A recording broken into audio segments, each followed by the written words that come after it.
കേരളത്തിൽ വർദ്ധിച്ചു വരുന്ന വന്യജീവി ആക്രമണങ്ങൾ ചർച്ച ചെയ്യപ്പെടണമെന്നാവശ്യപ്പെട്ട് ലോക്സഭയിലെ അടിയന്തര പ്രമേയ നോട്ടീസ് സഭാ നടപടികൾ നിർത്തിവച്ച് ചർച്ച ചെയ്യണമെന്ന് ഡീൻ കുര്യാക്കോസ് എം പി ആവശ്യപ്പെട്ടു.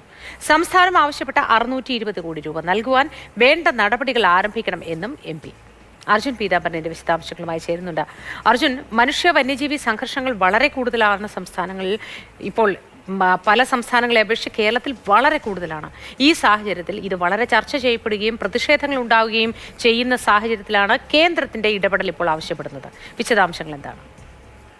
കേന്ദ്രത്തിന്റെ അടിയന്തര ഇടപെടൽ വേണമെന്നുള്ള കാര്യം ആവശ്യപ്പെട്ടുകൊണ്ടാണ് ഡീൻ കുര്യാക്കോസ് എം പി ലോക്സഭയിൽ ഇപ്പോൾ ഒരു അടിയന്തര പ്രമേയ നോട്ടീസ് നൽകിയിരിക്കുന്നത്. സഭാ നടപടികൾ നിർത്തിവെച്ച് ചർച്ച ചെയ്യണമെന്നുള്ള കാര്യം ആവശ്യപ്പെട്ടിട്ടുണ്ട്. അല്പസമയത്തിനകം തന്നെ പാർലമെന്റിന് മുന്നിൽ ഈ കാര്യം ആവശ്യപ്പെട്ടു. അതായത് കേരളത്തിൽ നടക്കുന്ന വന്യജീവി ആക്രമണങ്ങൾ ഉന്നയിച്ചുകൊണ്ടൊരു പ്രതിഷേധവും പ്രതിപക്ഷ അംഗങ്ങൾ നടത്താൻ പോവുകയാണ്. അത് അല്പസമയത്തിനകം തന്നെ പാർലമെന്റ് കവാടത്തിന് മുന്നിൽ ആരംഭിക്കും.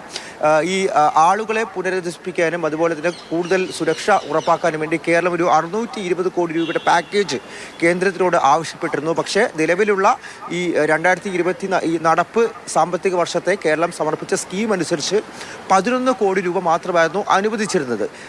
ഈ കേരളത്തിൻ്റെ 620 കോടി രൂപ എന്നുള്ള ആവശ്യം നിരസിച്ചിരുന്നു. ഈ നിരസിച്ച കാര്യം അത് പുനർചിന്തിക്കണമെന്നുള്ള കാര്യവും അതുപോലെ തന്നെ എത്രയും പെട്ടെന്ന് ഈ തുക ഈ 620 കോടി രൂപ വിട്ടു നൽകാൻ കേന്ദ്രം നടപടി കൈക്കൊള്ളണം, ആ നടപടികൾ ആരംഭിക്കണമെന്നുള്ള കാര്യം കൂടി ആവശ്യപ്പെട്ടുകൊണ്ടാണ് ഡീൻ കുര്യാക്കോസ് എം പി ഈ അടിയന്തര പ്രമേയ നോട്ടീസ് സമർപ്പിച്ചിരിക്കുന്നത്. ഇതിനു മുമ്പും കേരളത്തിലെ വന്യജീവി ആക്രമണങ്ങൾ ലോക്സഭയിൽ ചർച്ച ചെയ്യാൻ വേണ്ടി പലതവണ അടിയന്തര പ്രമേയ നോട്ടീസുകൾ നൽകിയിട്ടുണ്ട്. പക്ഷേ അപ്പോഴൊന്നും ഇതിന് അർഹിച്ച ഒരു പരിഗണന ലഭിക്കാത്ത അവസ്ഥ ഉണ്ടായിരുന്നു.